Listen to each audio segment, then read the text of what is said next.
8 నెలలుగా ఎగ్జాక్ట్గా నేను ఎవ్రీ అవర్ క్యాలిక్యులేట్ చేసుకుంటున్నాను. బై టుమారో 12వ తారీఖు నేను ప్రమాణ స్వీకారం చేసి 8 months అవుతుంది. కొత్త గవర్నమెంట్ వచ్చి 8 months అవుతుంది. ఇచ్చిన తీర్పు కూడా మీరు చూస్తే ఒక హిస్టారికల్ మ్యాండేట్ ఇచ్చారు.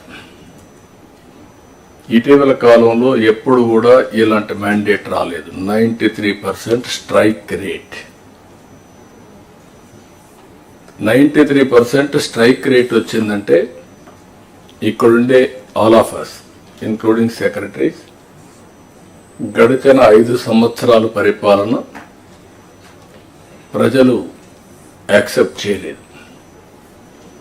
అందుకనే టోటల్గా రిజెక్ట్ చేసి మళ్ళీ ఒక న్యూ హోప్స్ పెట్టుకొని ముందుకు వచ్చే పరిస్థితికి వచ్చారు.